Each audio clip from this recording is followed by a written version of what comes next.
Hi there, Teresa from the Fargo Red Wing Shoe Store. I'd like to thank you, the hardworking men and women, for supporting our small business because we couldn't do it without you. So thank you to each and every one of you for helping us have this memorable year. It's been our pleasure to help you. If you've never worn Red Wing boots, stop in and see what we're all about at 3003 Main Avenue in Fargo. Red Wing shoes for ultimate durability.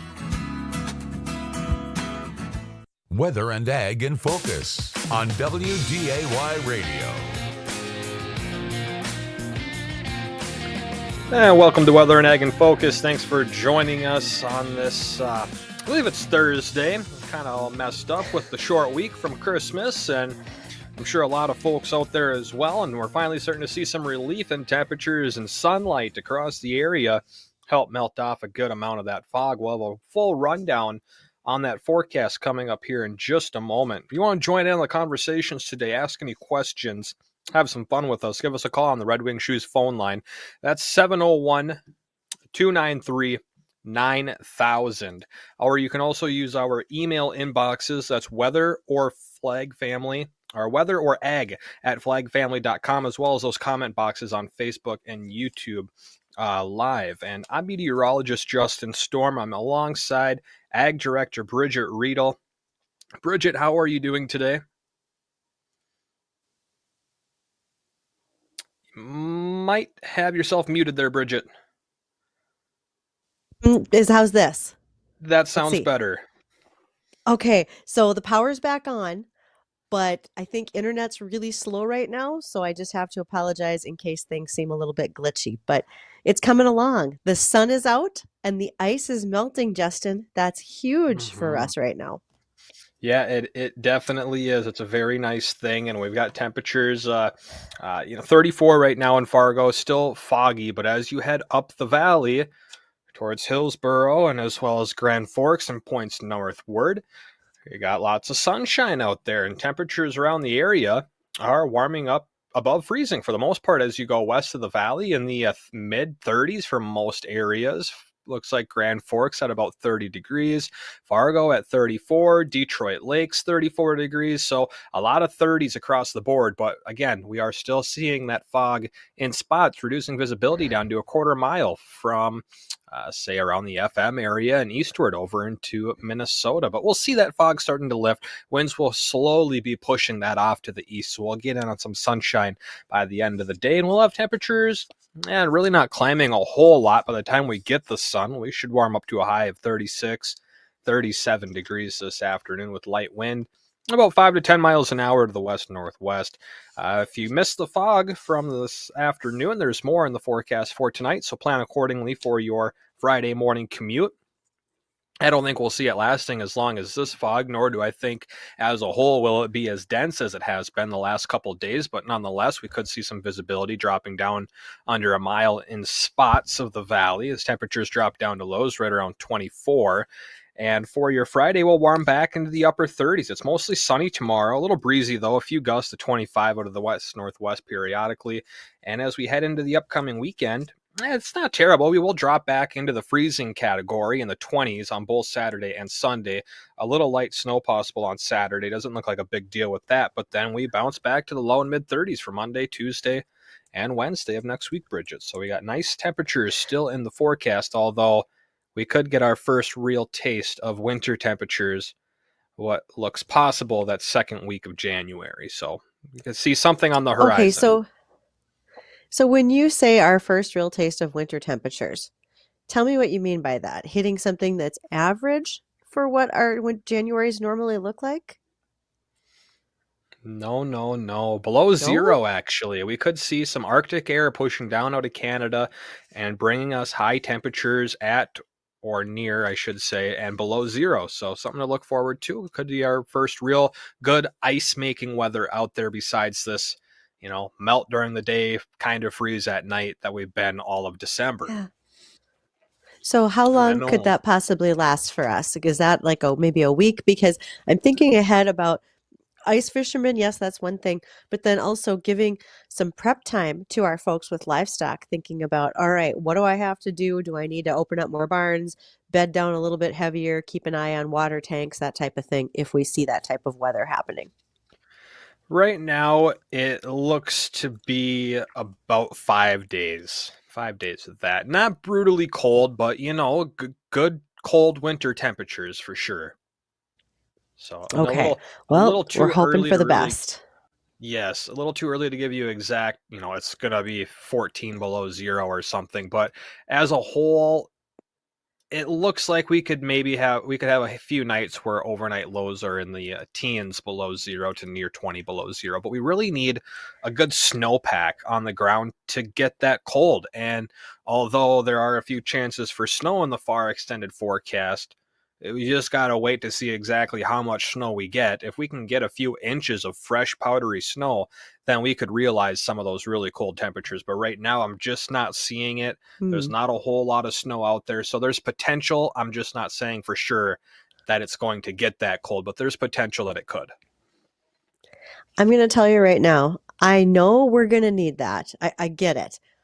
But man, I am so glad for warm and melting temperatures right at this moment, only because as I can literally watch water run off the trees and ice melt and fall, that's a wonderful thing because number one, we have a lot of tree damage out there. And in North Dakota, with our wide open prairies, the less damage we do to our trees, the better. We always want our trees to survive.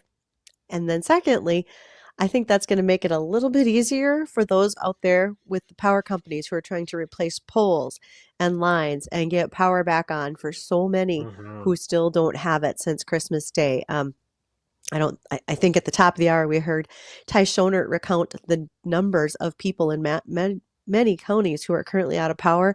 And I can think of a lot just in my neighborhood who spent 24 or 36 hours without power before it being restored or are still waiting and may not see power until into next week. So thank you to Cass County Electric and all of the other cooperatives who have sent in folks to work and help do this.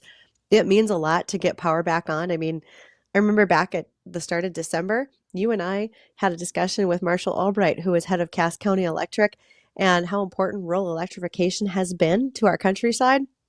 It is right now. I think we're pretty darn excited to see power come back on in our homes in December. Yeah, you never quite realize how much you appreciate it until you don't have it for a day. And it's kind of really Yeah. eye-opening on just what the convenience that electricity does for you, especially in winter, keeps you warm. So that's why it's important also Well, to have one of yes. those backup generators. That backup generator is a big deal. And let's face it, without the generators, without our Wi Fi, there are a lot of folks that aren't able to work and do some of their normal daily tasks. Wi Fi is a luxury in many ways, but for some of us, for you and I today in particular, it's how we're getting to work today. So that helps a It lot. it really is. Yes, yes. And you said the power just came back on. So did it turn back off from yesterday when we were chatting from this morning? Yep. We've had some sporadic power outages last night and then again this morning. My fingers are crossed that that means they had to turn us off in order to bring somebody back online to make the connections. And I'm okay Mm-hmm. with that. If I just need to be out for an hour or two now and then for that to happen, excuse me, so somebody else gets power back on, totally fine with me. Uh, but the most so far, I've had about 7 hours without power in one chunk, but just sporadic on and off. We've had others with far worse situations that they've got to take care of. Right on. Yeah, I So, totally agree. I remember a storm that came through the Brainerd Lakes area. I think it was, oh man, I want to say it was 2016 or so. It just really bad windstorm that ripped through there. It just leveled entire forests. There were people that went without power. Granted, this was summer, but it was 14 days without power. That's how many yeah. poles and wires got knocked down. I mean, this storm leveled an entire forest on the east side of Gull Lake. You start to feel like you're on the prairie again in a log hut because in the summer months, now you don't have air conditioning. And think about your refrigeration. At least right now, if my power was out for a significant amount of time, it's going to be okay to keep the freezers closed so things don't thaw. Or if I had to, I'd start packing it up into coolers and putting it outside in the hopes that things stay cold enough that they don't thaw out. But you have to make some pretty fast decisions in the summer months when you don't have power and all those electrical systems that supply you make some changes in what you're doing every day. Yes, definitely does. Well, coming up on the program today, after we check in with the American Ag Network, we got a few ag topics that we're going to get to in the last segment or so of our show. And one of those is going to be the dangers of high nitrate forages, as well as drones in the cattle herds and opening cow rates higher than average, or open cow rates are higher than average. And I'm pretty sure we're referring to calves in those cows as well. Am I right, Bridgette? So we'll touch on those you've three. learned so much, Justin. You're coming right along in all your livestock knowledge. I'm slowly learning and picking up on the bits and pieces. So we'll hit those ag topics when we come back in our last segment. But coming up in our next segment, Bridgette, do you want to introduce who our guest is going to be? Because I believe Andrea is already connected to our studios. I think she is, and I'm very much looking forward to visiting with her. Her name is Andrea Flemming. She's a farmer in Southwest Minnesota, and it's been requested by some of our listeners to visit with her. She's known on Instagram as That Fit Agvocate, and we're going to be able to ask her questions about farming, fitness, and more, which seems so much a timely topic as we approach the new year and all of our resolutions. So we'll be back with Andrea, That Fit Agvocate, right after this.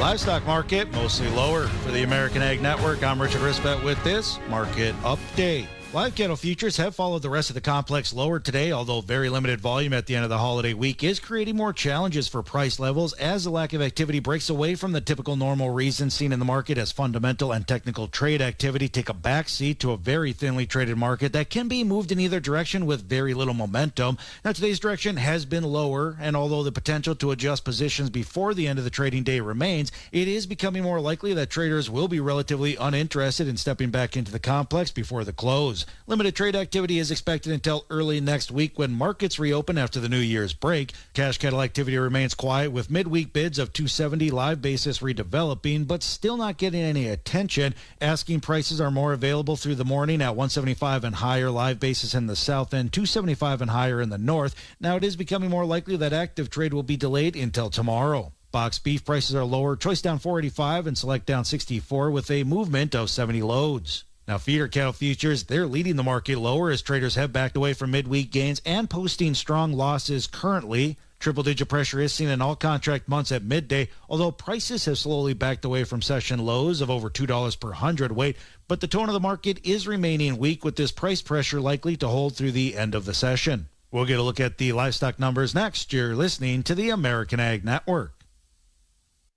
Paid non-attorney spokesperson. Are you over the age of 60 and been diagnosed with lung cancer? If so, you and your family may qualify for a cash award. Our experienced attorneys are standing by to evaluate whether you have a lung cancer claim that qualifies you for a cash award. The consultation is absolutely free, and there is no risk and no money out of pocket. We only receive a fee when we secure you and your family a settlement. 250,000 people are diagnosed with lung cancer every year. You're not alone in this battle. We can help make sure that you and your family are financially safe and that medical expenses are covered. Again, if you've been diagnosed with lung cancer and are over age 60, call now. Don't delay. There are deadlines for filing claims. We're standing by 24/7. Call us at 1-844-903-1744. 1-844-903-1744. That's 1-844-903-1744. Attorney advertising. William Stephacker Jr. is the attorney responsible for this ad. Main office, Granton, Pennsylvania. May not be available in all states. The livestock numbers: live cattle December up 22 at 170.95, February down a dime at 169.17, April down 47 at 172.50, and the June live cattle, they're down 37 at 170.32. Feeders: January down 140 at 223.07, March down 145 at 223.95. Lean hogs: February down 152 at 68.35, April down 102 at 74.90, and the May lean hogs, they're down 120 at 81.40. For the American Ag Network, I'm Richard Ristvet. Weather and Ag in Focus on WDAY Radio.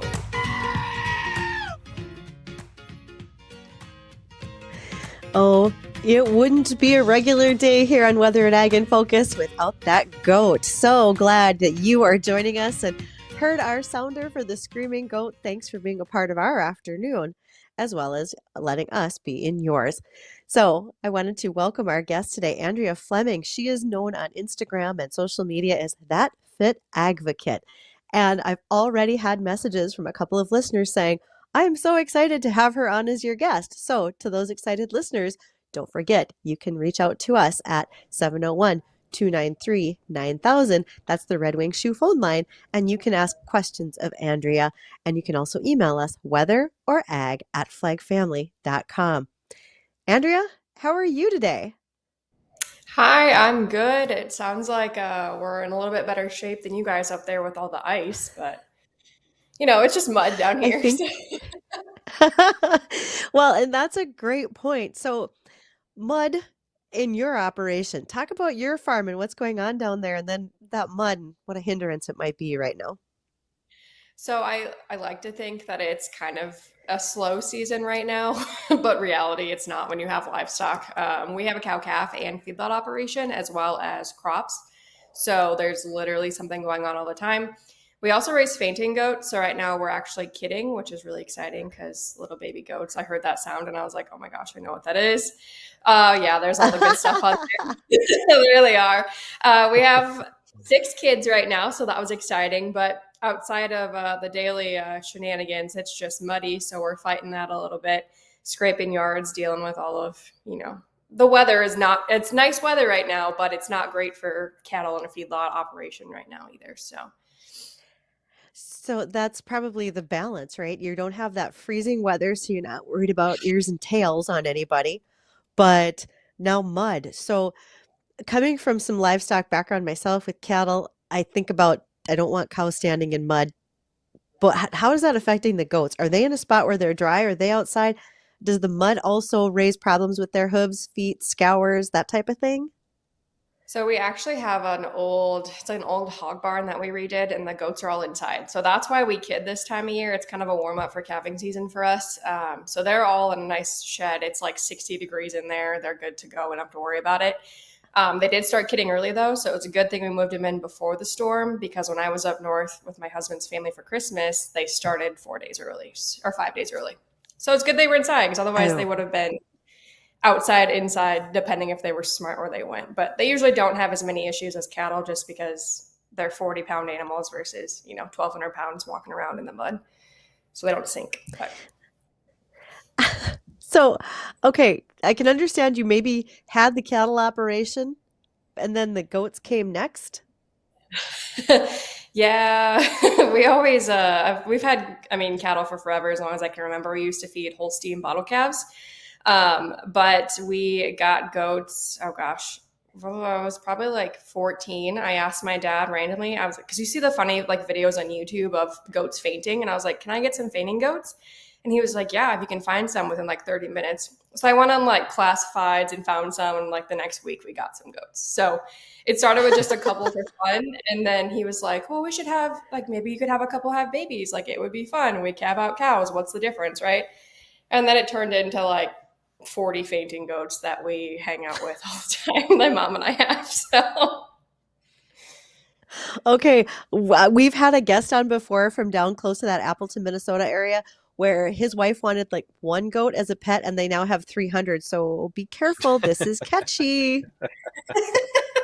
yeah, they're addicting. Plus when they're like babies and they're just so cute and tiny. Yeah, it's too much What's fun. your favorite thing about the fainting goats? Are they as easy for them to faint as a lot of the social media videos are? You just kind of jump next to them and they faint? It really depends. So there's actually, if you didn't know, there's a registration world of fainting goats. It's called the Myotonic Goat Registry. So they can be like purebred and they show them, and there's this whole world. But when you're registering goats, there's a scale that you rank them on for their tendency to faint. So there's certain goats that, we had a kid 2 years ago that every single time you looked at her, I think she would just fall over. And then there's some that never see them do it. So it's a scale, and it just depends. A lot of them, as they get older, they don't faint as often, but they'll just get like the stiff legs and walk around. It just depends. But I don't know. Like sometimes they're like, oh, I'm excited for feed, and they get up too quick, and that's when they faint. You can't scare them sometimes. It depends. They get used to stuff. So. Oh, that's hysterical. Not kidding. I had a friend in high school and into college who did fairs and so forth, had a little bit of a petting zoo and some other things going on, and had some fainting goats. And we thought that was the slickest trick ever to load them in the trailer, was grab them and scare them a little bit, and they just went limp, and then you could just move them because, like you said, they're 40 pounds. You just carry it away. So maybe that works for you, and it's time to load them up. Right. Yeah. No, I mean, so I always say if you need to catch one, you have one chance usually that they're going to faint, because after that, they generally won't do it again. So if we have to deworm or trim hooves or vaccinate, I'm only going to try to focus on one at a time. So hopefully when that one faints, I grab it. So I'm not, because they're quick when they're little. The bigger they get, the less quick they are. But when they're that 5-month-old range, you have one chance, and you usually have 2 seconds to catch them. Otherwise, good luck. So after they faint once, they don't usually faint again right after that? No, usually it's they get it out of their system deal, generally. It depends, but. I see. Yeah. And then when it comes to fainting goats, is there more products with the fainting goats than other animals, or are they mainly just bred for pets, or what does that side of the business look like? So they technically are meat goats. So if you wanted to eat goat, we've had leftover. I say that in a way. Goats that don't sell for pets that will end up being meat goats. We'll feed them out. But a lot of them end up being, somebody has a small farm. They want to have a couple kids for their kids, essentially. And they make really good family pets, because they're the breed of goats that doesn't jump on vehicles, and they don't usually get out as much. They're less instigators than the pygmies or the cute little ones you can get. So, and I mean, who wouldn't want some of these little hooligans running around? They really are awfully cute, I've got to say. They're fun. So that'd be fun to be around some fainting goats. Never been though. I've never seen one. All right. Well, we're at bottom. Go ahead, B. One quick question for Andrea. So those fainting goats, they're not a different size than the pygmy goats. Are they similar in size? Would you be able to tell the difference if they were in the same pen? Pygmies generally are a little bit shorter. The fainters have a different size range. So we've gotten goats from different people in the area that breed them. Some people have larger framed ones that are in that 70, 80, 90 pound range, and they prefer those. A lot of ours have just kind of gotten smaller or just stayed around that 50 pound range, which I actually really like for pets. But if you're looking at the show world, they're much bigger statured animals and just kind of built massive houses essentially. But I mean, we've had a couple of pygmies, and you couldn't tell a big difference between them unless you get the pygmies that have the really short legs and the big old pot belly. Then you can tell the difference a little bit. I see. And I actually had one just pop in my mind before we hit bottom of the hour local news, Andrea. When breeding these fainting goats, are there specific traits that people are looking for in the goat, whether or not it's for pet, either for meat or for showing? Is there something you kind of want to focus on when breeding them, or do you just kind of breed to get more? So generally for us, we like to find some different color options, just because people tend to pick based on how they look for pets. Our blue-eyed kids usually do really well. Right now we have some blue roans that are coming through, which I'm really excited about, because that's not as common of a color. But generally it's just looking for proper conformation or the right size that you're looking for. And then if it's the show quality, they want them to have that really good frame and a lot of muscle and all of that jazz. But we just care mainly of a clean, tested herd. They're healthy. They don't carry any diseases. And then hopefully we get some fun colors every year. Oh, cool. Well, we're at bottom of the hour. If anyone wants to call in, get queued up while we hit bottom of the hour news, feel free to do so on the Red Wing Shoes phone line. Ask Andrea some questions. That number is 701-293-9000. Email to the program, weather or ag at flagfamily.com. Comment boxes on Facebook, YouTube Live, and as well, a good handful of you have Bridgette's phone number, so you can keep texting your questions over to her. We'll catch up with Ty Schoner in the WDAY newsroom, and we'll come back and we'll rejoin this conversation. Stay tuned. Hello, Fargo. This is John Adams, your host of Talk of the Town. My show is designed to highlight everything great about the city, the valley, and the country in which we live. I've had the great fortune of meeting, working, and living with wonderful people in the Fargo-Moorhead area, and I want to bring their stories to you. Human interest stories, sports, timely topics that affect all of us in the Red River Valley. Talk of the Town with John Adams. Tune in for positivity and fun.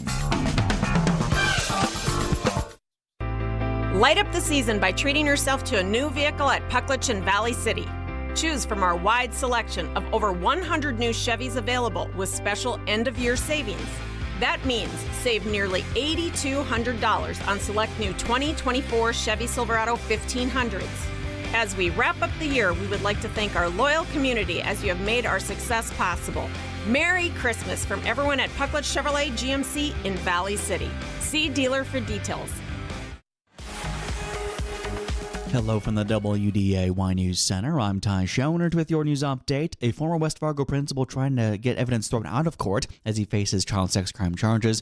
David George's attorney filing a motion earlier yesterday by asking the judge to decide whether materials found during a social media search and during interviews could be banned from court. The 39-year-old accused of distributing explicit images of children through Instagram and trying to inappropriately touch a minor. He pled not guilty to those charges. Moorhead High School students are moving to the new building after winter break, but there's still work to be done between the old and new schools. Even though we're moving into the new facility, we know that there'll still be some growing pains there as we've got 30% left to construct, and we expect to be all full in full capacity for that 26-27 school year with those, like I said, the remaining 30%. Moorhead Public School Superintendent Brandon Lunick says construction and demolitions for the old building expected to begin soon. And local first responders warning residents of ice buildup that could impact homes if not treated properly. West Fargo Fire Department says buildup on gas meters and exhaust vents can present safety hazards. The buildup can lead to gas leaks, other appliance issues,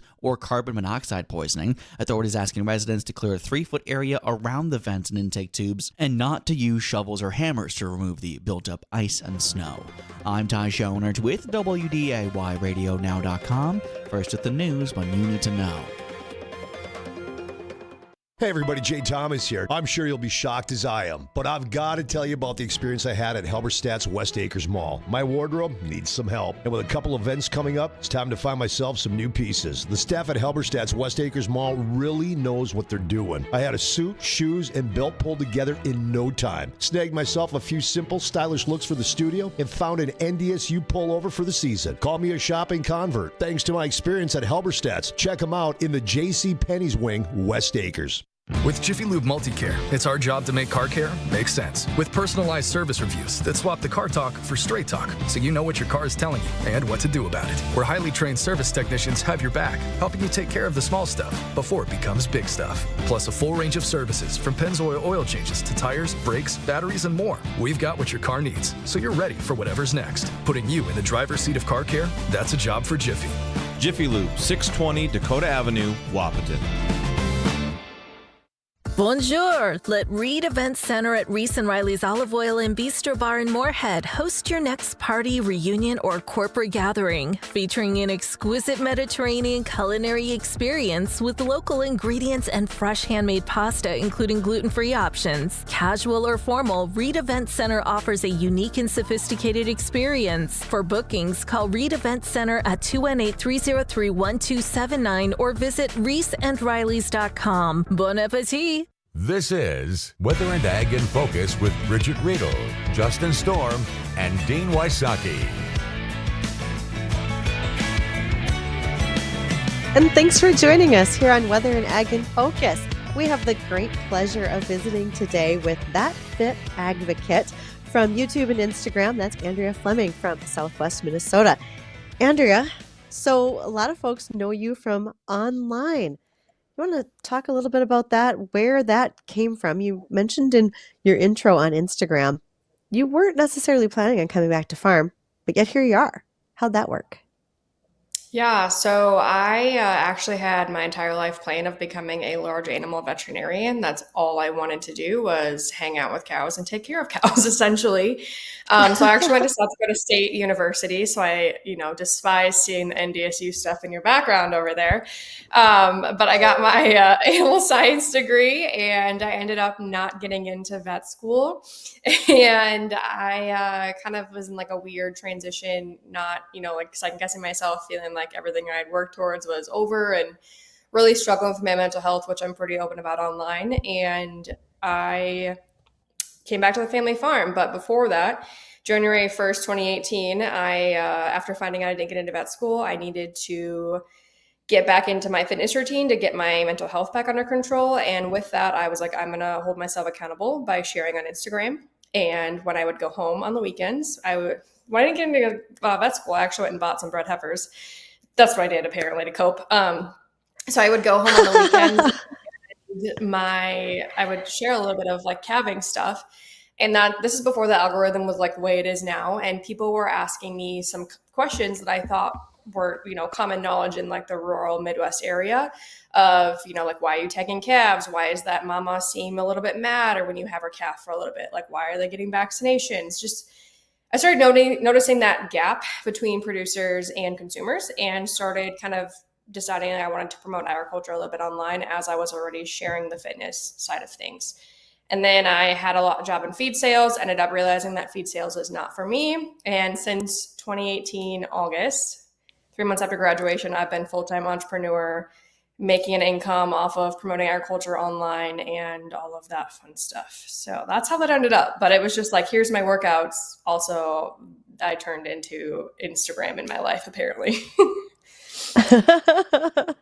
So let's talk a little bit about fitness and mental health. And did you know about that connection beforehand, before all of this began? Or was it a little bit of a light bulb moment where you went, wow, this workout makes me feel a lot better?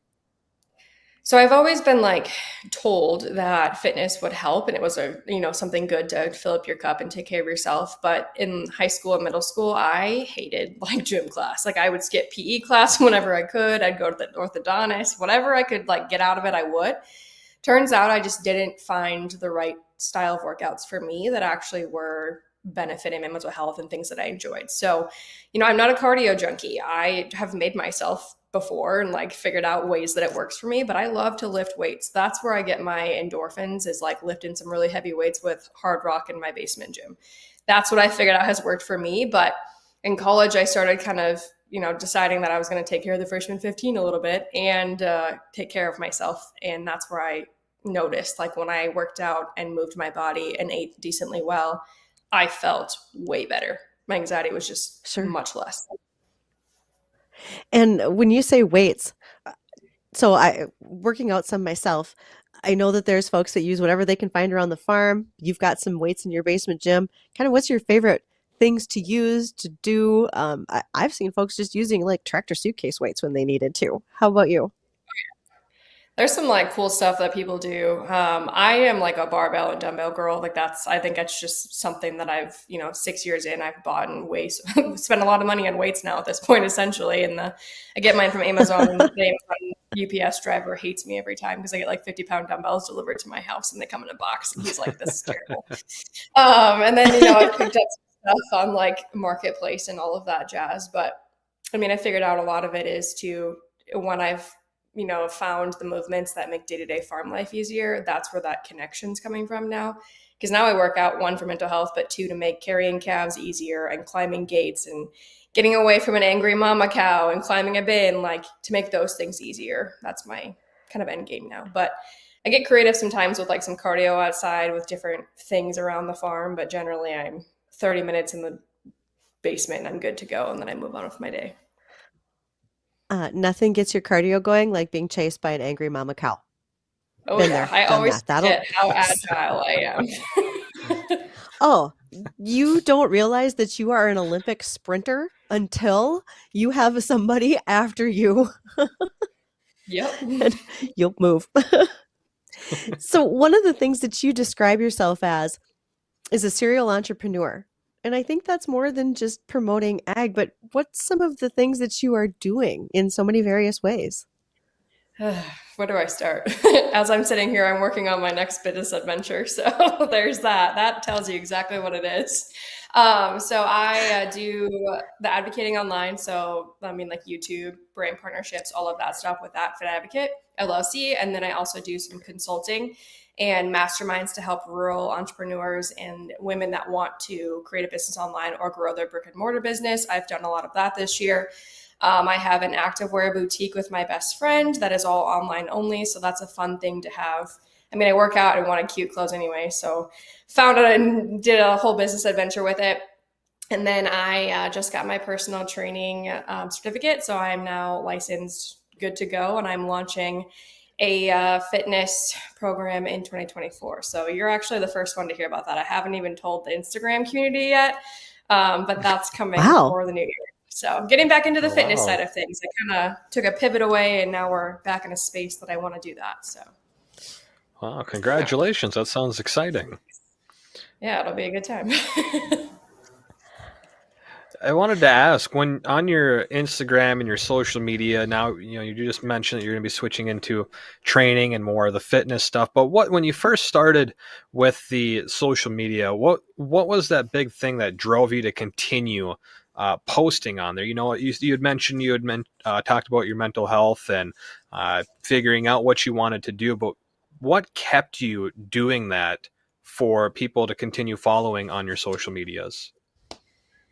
I think a lot of it is the community that I've built on Instagram. That's why, yes, I'm on the other platforms and Facebook and TikTok and YouTube and all of them, but I will forever have Instagram as my home base because I've built that community that people genuinely care about me. I've met a lot of my absolute best friends on there. And if I don't show up, people are genuinely are you okay? What's going on? Or if I'm not as quirky and weird and doing shenanigans on my stories, people are concerned that something's going on. So I built that community.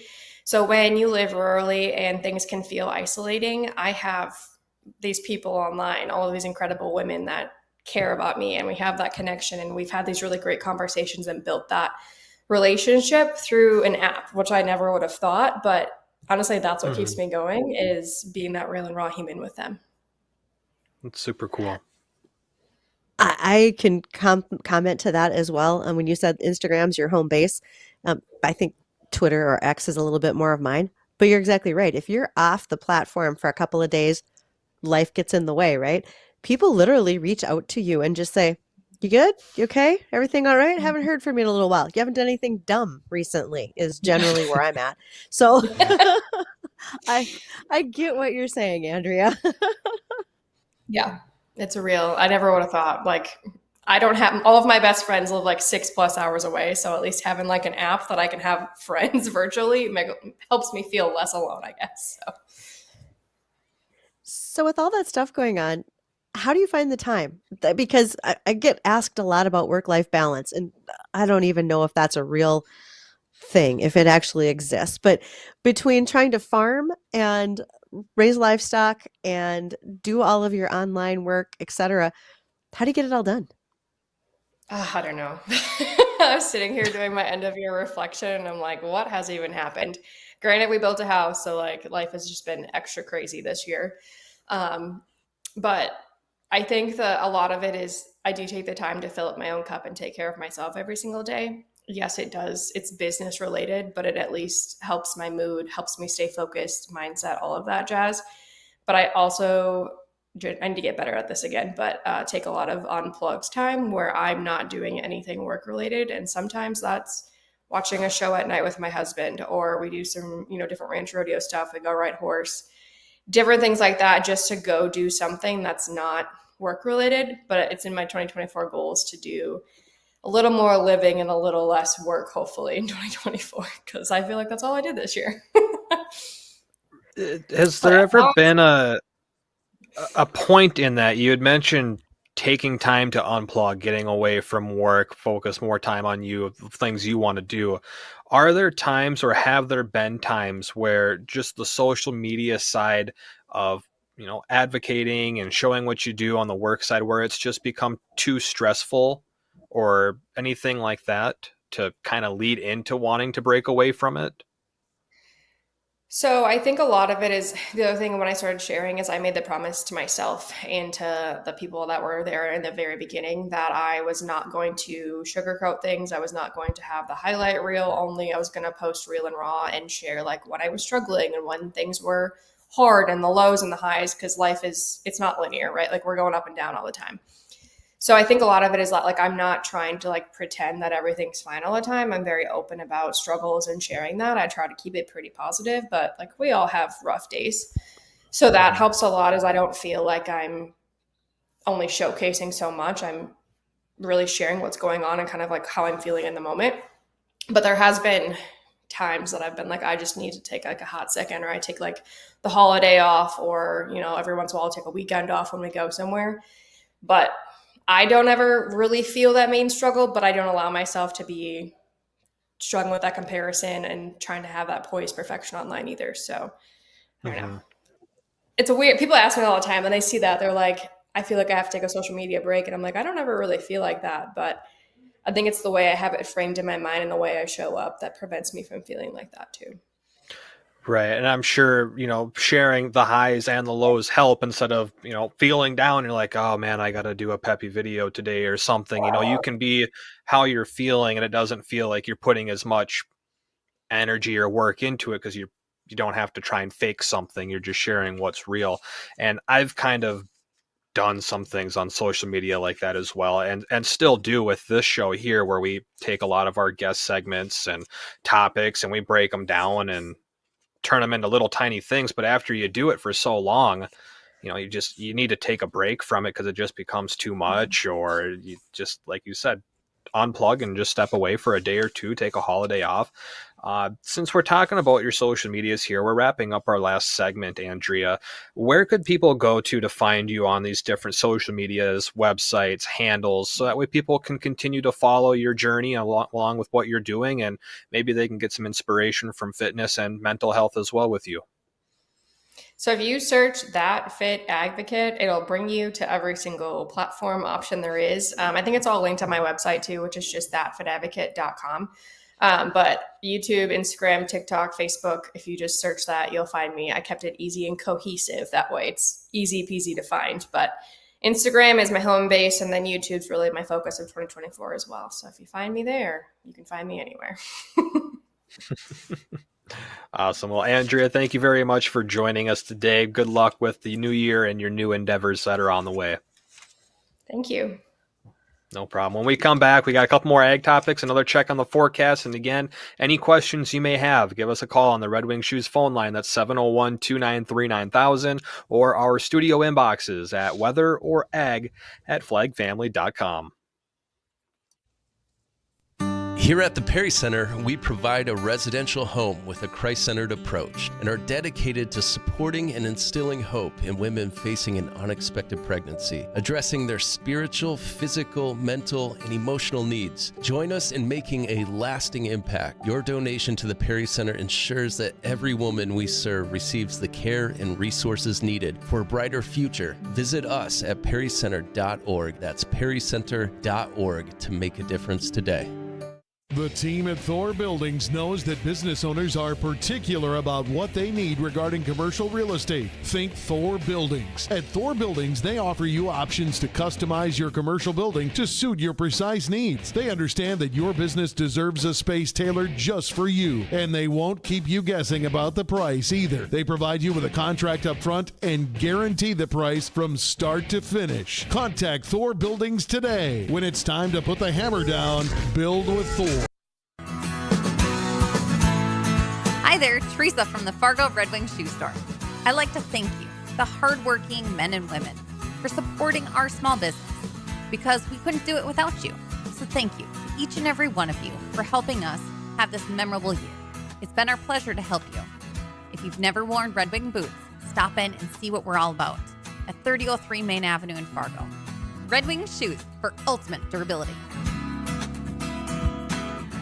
Did you know that with $106, you can feed a child for an entire year? It's true. Join FMSC Fargo Pack January 5th through the 15th in their mission of packing 10 million meals. It's simple. Donate today at fargopack.org. Together, we can nourish not only their bodies, but their souls too. Let's make a lasting impact on this world. Visit fargopack.org to sign up or donate and be a beacon of hope for those in need. Feed My Starving Children Fargo Pack 2024, because every meal makes a difference. Insurance. It's complicated, lots of options. You want someone you can trust. Ken Kraft, American Family Insurance Agency, is here to serve you. Their entire team is all about serving. Unique backgrounds, training, and experience, preparing them to help meet your insurance needs. And they live here. They're neighbors, understanding how important it is to be there for you, trusted friends and neighbors. Call Ken Kraft, American Family Insurance today, 241-7642 in Fargo. Adopt US Kids presents What to Expect When You're Expecting a Teenager. Learning the lingo. GOAT, G-O-A-T, acronym, stands for Greatest of All Time. As in, spaghetti sandwiches for dinner? They're my fave. Dad, you're the GOAT.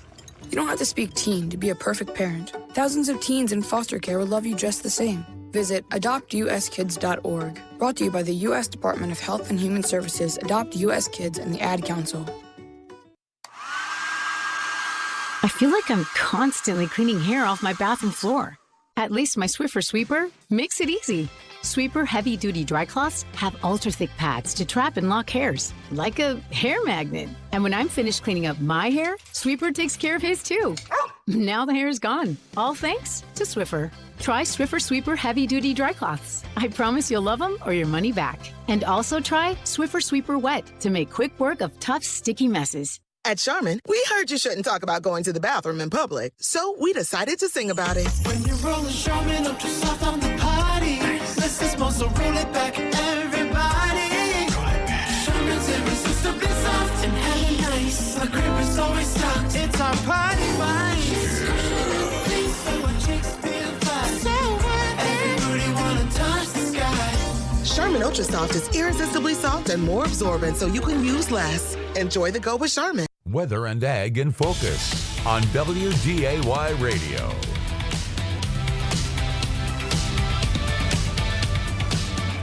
And welcome back to Weather and Ag in Focus. Thanks for rejoining us. It's 1:53 on this Thursday afternoon. We got one more day, and then we're heading into a weekend. Bridgette, we made it through another full week. Well, Christmas is over. It's that week between New Year's where I can't tell what day it is. I've consumed way too much food, and I can't decide how much longer I need to leave up the Christmas tree. I said food this time. Food, booze, and Andrea just got me thinking, due to this head cold the last couple days and a house full of guests, I haven't worked out over the Christmas holiday. And now I'm like, she's right. If I get a little bit of a workout in today, I'm going to feel so much better. So I'm going to take her advice and get back on that train, you might say. It's going to be all right. Yep. Get back on the horse. I need to do the same. I got spring training coming up for beer league softball here in about 5 months. So we're counting down the days, and some of the joints aren't, but I am. How's that elbow one that lifts that 12 ounces to your mouth every day at softball? You see, is that one working okay? That one is really, really good, but when you throw the ball too hard, too many times, I actually blew it out 2 years ago, and then I tweaked. What did I tweak? I don't even remember because the pain's been gone for a while now, but it was my left shoulder. I landed on it all funny, and I never heard it pop and crack the way that it did when I landed on it, but I just need to get it strengthened up so it don't happen again. You know what's making that much popping or cracking noise? Yeah, all the ice on the trees. Off the trees outside my house right now. But it's better than the other night when I thought there were fireworks going off, and that was just branches breaking off trees. So many trees. We had a few branches that had snapped off some trees up here in Grand Forks, not as many as down by you or Jamestown Valley City, of course, with the crazy amount of ice accumulation. But me and the wife went out there on Christmas night is when we went outside, and we were walking on 0.3 of an inch of ice on top of the snowpack up here in Grand Forks. So it was almost thick enough to hold your weight if you walked on it carefully.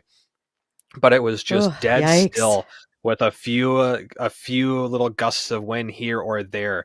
But because everything was icy, all the noise was bouncing off of the icy surfaces. And anytime you'd get this breeze, you'd get this crazy ambient noise, like a whole 360 degrees around you of all the ice on the twigs and the branches that would crack and pop every time they would flex in the wind. It was the craziest thing ever.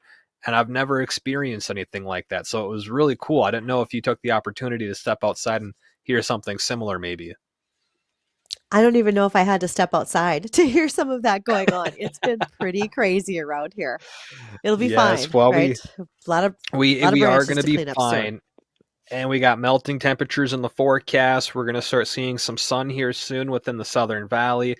Portions of Lakes Country likely going to stay foggy or cloudy through all of today, but your sunshine comes tomorrow. Here's your quick recap on the forecast. We're looking at temperatures right now here in Fargo at about 34 degrees. Still some fog lingering. It will go partly cloudy to partly sunny with a high near 36, 37. Northwest winds 5 to 10. Mid to upper 30s tomorrow. A few of us may poke around 40 degrees with sunny skies. A little breezy though. A few gusts periodically as high as 25 out of the west northwest. A slight chance for some light snow, light dusting, I should say, on Saturday. Temps in the mid-20s, low 20s on Sunday. Cloudy before more sunshine on Monday in the low 30s, mid-30s on Tuesday, but then dropping back into the 20s by the end of next week, where our next chance for a little bit of snow will be. And how much time do we got here? We got, I don't know if we got enough time for an egg topic there, Bridgette. We might have to round these over to tomorrow, but instead, why don't we tease who's going to be on the show tomorrow with us? I think tomorrow's all about livestock. We can carry over our headlines from today to tomorrow because Lisa Peterson is going to be with us. She is an NDSU Extension Livestock Specialist. We're going to talk about emergency handling of livestock. After all the ice we just had, can you imagine that besides cars going in the ditch, if we'd have had semis that were loaded with hogs or with cattle that had gone in the ditch? And if you're a local first aid responder, how would you be able to handle that situation? You have to be able to round up those cattle. You can't be coming on scene with lights and sirens and spooking them. What if you got to cut into the trailers? What's the difference between a 3-slant horse trailer or an aluminum bull rack? So we're going to talk about those things with Lisa tomorrow. It'll be a great day. Meanwhile, don't go anywhere. It is next, The Jay Thomas Show with guest host Jason Berg from Track Talk. Have a great afternoon, everyone. See you tomorrow.